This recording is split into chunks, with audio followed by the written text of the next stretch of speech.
People that have a lot of money still feel like they don't have enough, or they're bracing for people to steal it from them, right? All of us have a money story. Every single one of us. It's not about a matter of do we have a story, it's how healthy is that story? And how are we going to calibrate to a healthier story with money? Hello, sunshine. How is the new year treating you? It is hard to believe that we are in February, and this is around a time when our attention focuses on two very important things: love and money. Valentine's Day and the beginning of tax season. Fortunately, this week on Holistically Speaking, we are able to focus on both, because without a healthy relationship with yourself or with your finances, what do you got, right? Money can be a dirty topic to talk about. I get it. It feels greedy. It can be overwhelming. But as I tell my clients every time they're stepping into the tension about their finances, there's really only one investment that truly matters, because your number one ROI is YOU. You like that? A big part of understanding that is also understanding your soul's purpose, the journey, the library of information that can help you get clear on who you are, where you came from, and where you want to be. Basically, it's all about knowing your Akashic Records. Do you even know what that is? Well, you are about to, because there's really only one person that I can think of that can help you with that. And it is the founder of the #1 training school for Akashic Records, Jennifer Longmore. Jennifer's story is fascinating, and I'm going to let her tell you herself. But when it comes down to it, this forensic expert turned thriving entrepreneur and spiritual soul seeker her entire life found peace with her soul because of her journey. And she's about to help you uncover yours, holistically speaking. Jennifer Longmore, we are in the room together. It has been some time. I know we were planning on doing this before the new year, but I think this is an even better time for you and I to really get together, because there's so much talk around finances right now. There's so much talk around what we can do to better ourselves, get the blocks out of our way, what's really stopping us. And you're covering a topic, and you are really involved in a topic that I've never explored before, and that is the Akashic Records. I know nothing about this, so being able to bring this to Holistically Speaking listeners and those who tune into this show is very exciting to me, and I just want to say thank you for being here. Well, thank you for having me. We are already having a love fest, so I'm sure this is going to be an amazing conversation. Yes, I love that. So before we even dive into some of the really cool stuff that you've done in your life, and the Akashic Records being one of them, having the biggest program in the world, right? Like, that's part of your system. Let's go back a little bit. Like, I want to know more about Jennifer. And when you opened up and started talking to me about what really brought you to this, I was so intrigued. So can we go there? Absolutely. So I grew up in a very woo family. They weren't outwardly woo, right? Meaning they weren't card-carrying members of some sort of like chakra society or something like that.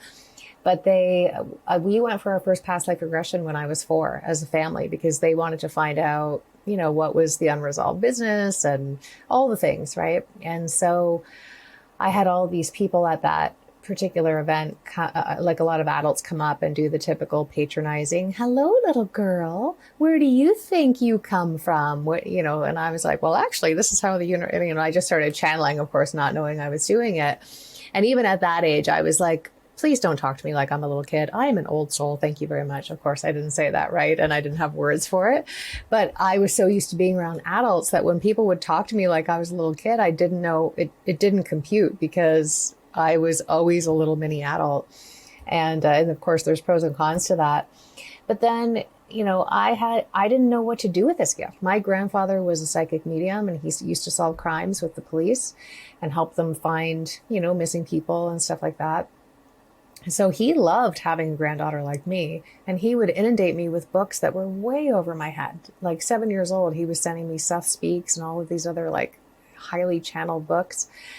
And so I didn't know how to work with it. And it wasn't until I had a car accident when I was 21 and I went to a Reiki practitioner to help me heal, because I had so much trauma, right? Emotional trauma, but also like physical trauma. And then the two worlds finally came together, the energy world and the intuition world. And that became my sweet spot. And I also believe that was essentially an initiation. I know that car accidents and other traumas are not fun at the time, but in hindsight, we tend to see how it moves us in the directions that we're meant to go and meet the people that we're meant to meet, right? So I was still working. I was finishing up university, getting ready to go and start my very first job as a forensic investigator, being naive and thinking, oh, I'm just going to apply my education and that's going to be enough. And it turns out in real life, people are very different when you're confronting them about, when you're approaching cults and investigating them for ritualistic abuse and other things, which I won't get into because I don't want to create trauma for people. But imagine working in that job and being highly intuitive and also feeling energy, right? So feeling the energy of everywhere I went. And and then intuitively knowing someone did something, but maybe not being able to find the actual evidence that would hold up in court, for example. It became quite exhausting. And even just the agency, what's so funny about public service agencies, for anyone listening that works in one or has worked with one, like they want their clients to change, but they have such toxic patterns around change and such resistance to changing themselves and like upgrading and things like that.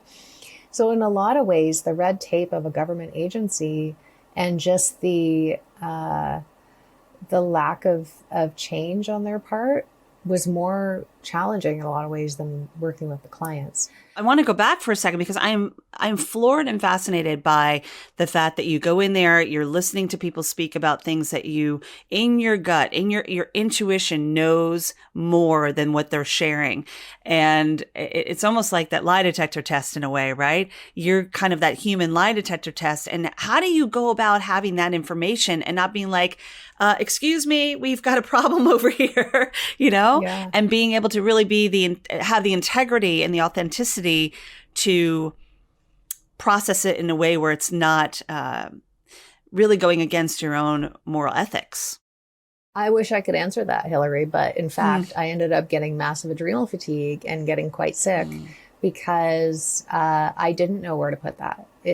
When you're working 18-hour days, right, and you can't really sleep because you're thinking, did I cross this T? Did I dot this I? Is everything okay? Can I finally go to sleep? It was challenging, and people love to poke at anyone that's in kind of a first responding kind of role and make fun of them. Oh, you just drink coffee and you eat donuts. Well, yes and no, but let's think about this. When your adrenals are completely shot to the point that they're not even functioning, I don't even know what you're running on, basically fumes, right? And if you think of police officers, for example, even obviously people that are working in ambulance and fire and stuff, like they see some stuff that I'm not going to say here because it will create trauma, but they see stuff that we have no comprehension what they have to see and smell and all kinds of other things, which I'll leave it at that. And for me, I wasn't even remotely there. I was dealing with the heavy emotion and the dynamics of what happens when abuse finally gets exposed, right? Because it's messy. It's not a linear line. But point is that when your adrenals are shot and you're literally just trying to get through the day, trying to get through the week, live for the weekend, dread Monday morning, it doesn't occur to you that you think something's wrong with you, right? Why can't I get it together? But you don't even know you're doing it. You just reach for the sugar, you reach for the coffee because you need a simulated adrenal hit, essentially, or the illusion or the distortion of an energy hit in your body. So I share that just because I know there's always people in every industry that kind of don't behave in ways that we would like. But for the most part, people that are in first responding jobs are actually quite heart-centered and they go into it for the right reasons. They usually get disillusioned by the system, right?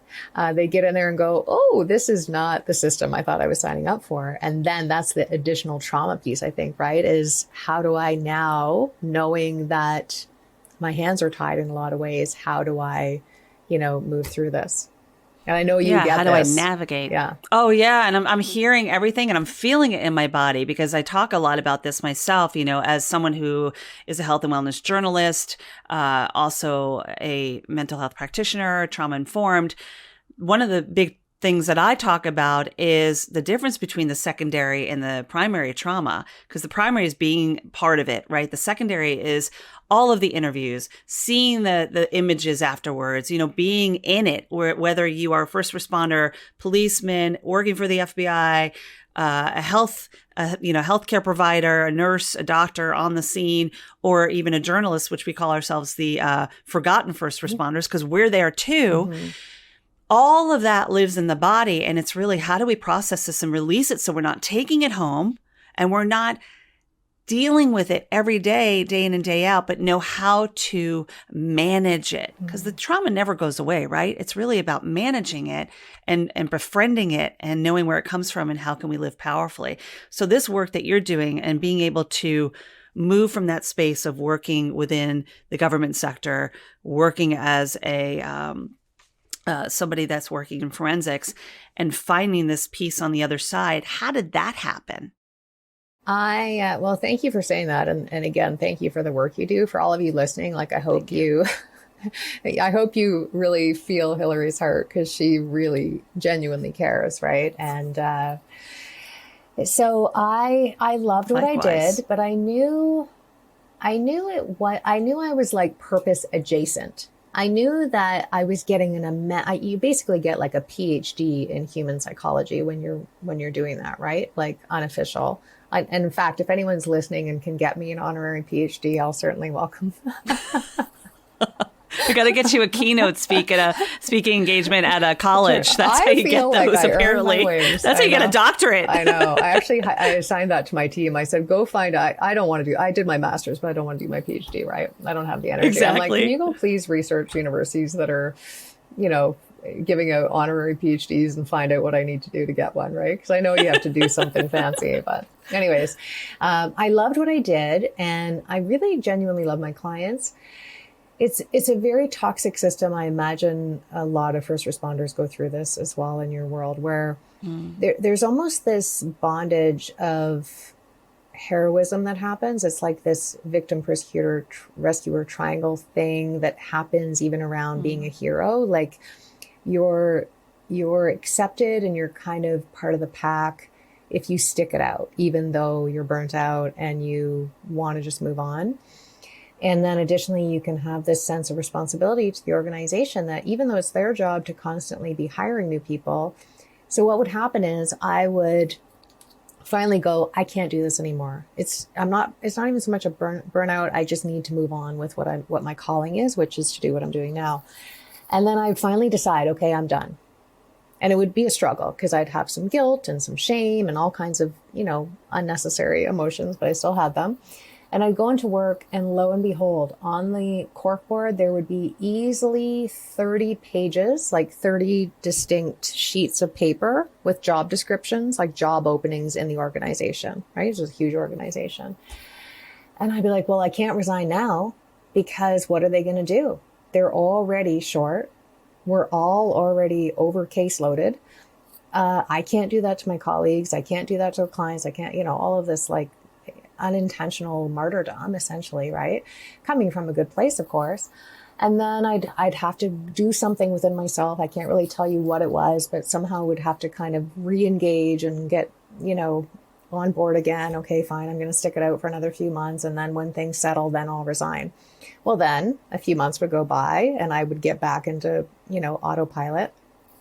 And then I would, finally decide, okay, I'm done. And same thing would happen. There'd be another, like literally flood of resignations at the same time. And then eventually one day I said, you know what, this organization as a change agent, knowing the situation they're in, not being proactive about interviewing and always having people in their, pipeline of people they can bring into the job, I can't fix this. They have no desire to fix it. I need to do what's right for me. They may hate me. My colleagues may hate me. My clients may hate me. My other, outside colleagues, other detectives and stuff may hate me, but I need to do this for me. because I can't live like this for another 40 years. And I can't live, and even just as a public servant, right? No matter how much money you make, there's this weird dynamic where you either have just enough to get by or you have not quite enough to get by. And that was my situation. And I thought, I cannot live for the weekends and barely live on this salary for the next 40 years. That's no life for me. So I actually left, took another job, and then I went and did sexual harassment investigations in a corporation. And they don't happen very often. I mean, they happen, but when they're reported, right, they don't have like the reporting of it. I'm sure there's way more that happens than is reported. But I was not used to barely having anything to do. I went from frenetic energy to, you know. But it gave my adrenals a chance to heal, to go to networking events and see what are these aliens speaking about? Because that's how it felt to me. Entrepreneurship felt like aliens landed. Like, what is this lifestyle you live? What is this language you speak? And I happened to do a quiz by accident, and it literally came back that I was 100% entrepreneurial. And when I read through it, I was like, that's actually true. That's actually true about me. No wonder I'm getting this nudge. So I was just so happy that people were coming to me for Reiki sessions, coming to me for Akashic record readings. So for those of you that don't know what it is, it's basically a reading of your soul, right? It's going to tell you, why are you here? What's your purpose? You know, where you can ask them really anything, because it's all about what's going to align you to your soul's purpose. So that's how all the answers are delivered. I basically would go into an energetic space, essentially, with your permission, because nobody can access them without your permission, which is good news. And I would say, hey, Hilary, do I have your permission to read your Akashic records? And then I would just ask for your guides, your record keepers, to open your records, essentially your diary. I'm reading from your diary where you're going to have blind spots, where you're too close to the information, you can't read it, because we all have that, right? And then I'm basically metaphorically sealing that diary and giving it back to you. So if you asked me a week after your reading, do you remember when you told me such and such? I shouldn't be able to remember anything, because if I'm clearly channeling, then there's nothing I should be remembering from your sacred diary. I'm simply reading from it and giving it back to you, essentially. So how that might occur, some people will see information, some people will hear information, some people will sense it, or they will just know, right? That knowing is called the claircognizance. And you can find out all kinds of things, like, why did I choose the parents that I did? Why them, and how are they helping me, whether good or bad? How are they helping me become the version of me that I'm here to become? And what are the lessons I'm here to learn? What are the things I'm meant to contribute? Where am I supposed to live that's going to help me optimize my purpose? Like, you can really ask them anything. They're not meant to be a tool. They're not meant to be almost like a tarot deck where you get dependent on them, right? Like, it's meant to literally just help you live a soul aligned path. And I think a lot of areas where people are feeling the tension, and we're hearing this as almost a buzzword right now, purpose, right? Is finding their purpose in this next stage of their lives, in the shift, but also like everything always circulates around money. Everything. Like, how do we survive? We have to be able to pay for this. We have to be able to survive. We have to be able to thrive. We need money in this world. It's just the way it is. And it is probably one of the number one panics. How am I going to provide for my family? How am I going to put food on the table? And that can align with your purpose, because if you feel like you're not doing those things, suddenly you're failing. Suddenly you're not the provider. Suddenly you're not good, and you go disappoint yourself. And the worst disappointment is the one we bestowed upon ourselves, right? That inner bully that steps in. So I want to just stop for a second to let listeners know that Jennifer has she's providing a really cool download to kind of tap into how to get that financial abundance in check. Right? How's it been for you being in this field when you come from something so dramatically different, working in the government and the public sector? Like, what does this work for you? Your purpose, really? Yeah, my purpose actually is to elevate wealth consciousness. I'm here to elevate consciousness, but wealth being a huge part of that. And we like to poo-poo money, right? But if we're claiming that we're elevating consciousness, we're elevating all consciousness. If we're poo-pooing money, we're spiritually bypassing it, essentially, right? Because like you said, people have all their opinions about fiat currency and who runs the world and all the things, and that's fine, right? And whether we have money or not, because people that have a lot of money still feel like they don't have enough, or they're bracing for people to steal it from them, right? All of us have a money story. Every single one of us. It's not a matter of do we have a story, it's how healthy is that story, and how are we going to calibrate to a healthier story with money. But for me, part of my purpose is to work with messengers and thought leaders and people that are here to change the world. I'm less interested in focusing on the world we're dismantling, because it's dismantling, right? I don't need to look at it and go, yeah, that system didn't work. We all know it didn't work. It serves us. We can't be mad at the system, because we also benefited from the system. But we are creating a new world. We can see it in front of our eyes. The world has changed. The world is different. So we can keep focusing on where we've been, or we can look at where we're going. Like, I just went to get groceries the other day, and I don't remember what it was, but I was astounded at the price increase. And so I get that for people that are maybe on more of a budget, or they're just in a different income bracket where, you know, they are. I get it. I've been there. I genuinely know how much it sucks. By the way, when I first started my business, you're going to laugh at this because I was ridiculous. I knew I was not meant to go into debt to serve people. I really wanted to serve people. I'm a little embarrassed to say this, but I have shared this publicly. I used to buy one large bag of oranges a week, and that's what I lived on for the entire week until I started making money in my business. Well, I'm not worth something. Like, it's more than just, don't you think that goes back to, it's not necessarily, well, I'm going to watch my budget. It's, I'm not making enough, so this is all I'm going to give myself. Yeah. Yeah. Right. And I didn't trust myself. I totally understand that. I didn't trust myself to know, because I was a first time entrepreneur, as we all are, right? I didn't know what I was doing. I was just throwing spaghetti against the wall and hoping it would work.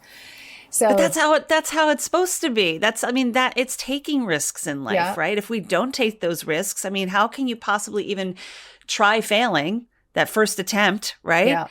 At learning, if we don't try. But you know, going back to what you were saying about money, because there's so much out there now about, and touching on what you just said, there's so much out there now about money that is going against that old philosophy that money's dirty, money means greed, money is this. Having too much of it means that you are a greedy, self-righteous, you know, or it's the other side. You shouldn't have it. You didn't have it. You didn't grow up with it. And it's getting outside that mindset that money provides something. I mean, if you look at it differently, maybe if we look at money like it's green and maybe it grows, it's there, it prospers, it helps us prosper. It's how the words we use and choose towards things. Yeah. And think about the good it can do. And I remember one thing, Jennifer, somebody actually, it was a coach of mine that said, if you stop doing what you're doing because of fear of X, what you're doing is you're just being a disservice with the service that you want to provide. So when you look at it that way, and as empaths, as people that want to serve, do well, be a good person, then suddenly you have it on your conscience, like, I don't want to not provide and help people. So I need these things. I need more money. I need more tools so that I can serve the world. That changes everything. That changed it for me. I love that. And yeah, I would agree. Even if you think of how much, like, I'm going to be honest, I'm pretty anal about my body. Like, I'm very pristine, right? I'm not perfect, but I like to have pristine conditions in my body, and I like to have optimal energy. So I'm not saying everyone needs to do this, but if I told you what was in my green smoothie this morning, you would all be like, oh my God, I cannot believe you drank that. That sounds disgusting. And it's actually very yummy to me. But I eat for nutrition.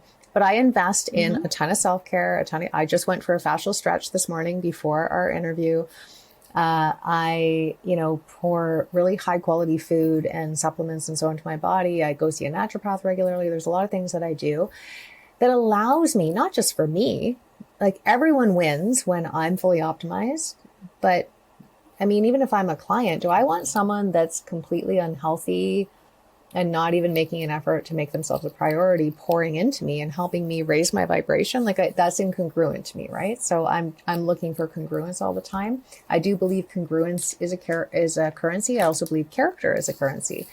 And So I choose to invest in myself, right? In that way, I invest in myself, like personal development wise, a lot of money every year, as I know you do as well. It's just a non-negotiable for me as someone that has a growth mindset. Plus, I think that I need to be a well-oiled machine for my community. They've come to expect that, and they deserve that from me. I don't owe them. I mean, nobody's entitled, right? I don't mean to energize that kind of stuff, but if people are going to want to keep following what I'm up to and have it benefit them or not benefit them, whatever, I don't think it's an unreasonable ask for people to expect us to really show up as leaders. And if we filter everything through how would a leader start their day? How would they, email their community?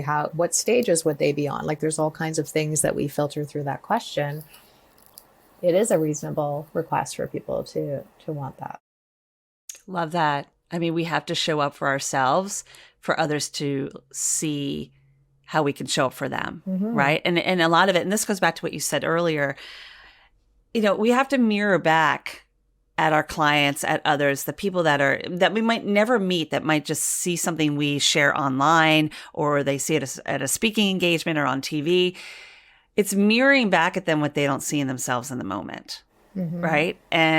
And that is something that I always think about when I'm working with clients, or even when I'm in the space with just people I want to be around, just people that you're around, that alignment, that tribe, that you want to put out there something that they're going to find value with. So we have to invest in ourselves. We have to grow and nurture and tend to the soil within this. And I get it. And I bet whatever's in that smoothie, I probably like it because I'm an integrative nutrition health coach too. There you so go. I sometimes, there's a lot of green and colors, things going on in my smoothie. Because everyone's going to be curious. I put seaweed in there. Yes, tell us. I put E3 Live. I put a cucumber. I put sunflower sprouts. I put pea sprouts, flax powder, hemp oil. What else did I put in there? A chunk of ginger, a chunk of turmeric, and some aloe juice from the inner fillet. And then I blend it up in my little blender, and it actually tastes quite good, but it's not going to be for everyone. That's for sure. And I love that. And if you want to share that with me, I'll actually add it to the listen notes, because there are going to be people out there that are like, I'm going to test that out, because I do have a lot of people that are into the holistic well-being. Look, I do my celery juice and my juicing every day, and people are like, how do you do that? And then there's some people like, how do you do that? Well, look at how I am now. Look at how I am optimizing my health. I feel vibrant. You feel vibrant. Yeah. It's how we're showing up, and people see that, and then they want a piece of it, right? Mindfully, spiritually, physically, all of the above. And if we don't show up for ourselves, how can we possibly show up for anyone else? So I love everything you're sharing. And I know we have a heart out here, and I want to be very mindful of your time. So one last thing, I just want to remind folks again that if you are looking to get really in touch with your financials and truly have a better understanding, Jennifer is so gracious to share a download where you can get in touch with your money matters and really see it. We are talking about everything with Soul Journeys that embodies Jennifer and everything you're doing with the records. And I really want people to take a hard look at this. If this is something unfamiliar to you, that's even better. The Akashic Records, looking at your money matters, being comfortable and having a good relationship with money is so important. So go into this year. I mean, this is a prosperity year. This is the year of the rabbit, right? There's so much about prosperity and creation. And if this is not the time to do it, I don't know what is. So before we go, in these few moments we have, we're going to have a little fun. Okay. And we're going to do a little word association. What I want to do is I'm going to throw out a word at you. These are words that I come up with while we're talking. Okay. And you're just going to come back without even a second thought, the first word that comes to mind. Okay. Let's see what's in Jennifer's mind. Ooh, I know. This is good stuff. You ready? Yes. Just one word. Here we go. Cult. Oh, oy vey. That's my word. Oh, that might be the first time anyone has used Yiddish on this show. And I love you for it. Oy vey. My Jewish mother will love that. Okay. Forensics. Important. Trauma. Heavy wet blanket. I know that's not one word. It's okay. That's okay. So you one get a phrase. jail out of free card. No, that's okay. Akashic. Infinite. By the way, before I go further, what does Akashic mean? It's basically another word for saying spirit, right? Like it's an energetic, soulful imprint. Awesome. I'm tongue-tied right now because I'm under pressure. I feel like I'm on like the Family Feud or something. Like, one word. Okay, right. Says. Family Feud. He doesn't stop in between and ask questions either. It's just like, go. You got a minute. Yeah, exactly. All right, so let's go back. I love this though. It's getting your like adrenaline going. Speaking of adrenal. Yes. Important. I know I used that word before. That's okay. Entrepreneur. Risk taker. Purpose. Non-negotiable. Money. Essential. Change it up. What did you just said? Non-negotiable and essential were the last two words you ended on. And I love that. And I think that's really important. Your purpose, befriending money, befriending yourself, the self-love. That was great. I mean, you nailed it. And I love that you used oy vey. Come on now. It's so great. Oh, man. This has been great, Jennifer. I am so excited to share more of you, the soul journeys, the Akashic Records, your entire the story that you were able to put in such a small amount of space. And I have no doubt we're going to do some stuff, some collaboration together. I'm just excited to share you with HIListically Speaking. They're going to love you. Wonderful. Well, thank you. And I'd love to have you come on. We'll chat further about all of the goodies, but I'm so grateful that you invited me because I know how much you cherish everyone listening and as you should, right? But I know you're such an amazing steward for the work that you do and for your community. So thank you for who you be. Felt that. Thank you. Okay, it is time to get to the root of those money blocks and shift in a prosperous direction. And Jennifer is here to help you do that. She offered a free audio training. Please take advantage of that. You can find that in the listen notes. And you heard me talk about it at the top of the show, talking about your number one investment. Yes, your ROI is YOU. So if you are struggling in the area of self-worth or you're overwhelmed by self-doubt, let's hug it out together. There is a link in the listen notes to get in touch with me, and I would love to hear from you. And if you love this episode, thank you so much. Make sure you are subscribed wherever your podcast is landing in your ears and share your thoughts. Let me know what you think. I would love to know, and I read everything that comes through. So leave a comment, leave a review, and let me know what you think. Plus, this is an excellent time to subscribe to my YouTube channel at Hilary Russo.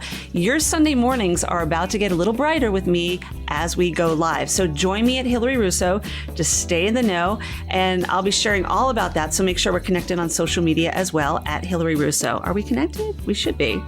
HIListically Speaking is edited by Two Market Media with music by Lipbone Redding and you. You are a part of that journey. So thank you for being here. Be kind to your mind. And I'm going to say it again. Your number one ROI is YOU. So take care of you. Take care of your soul. Much love. And I'll see you next week.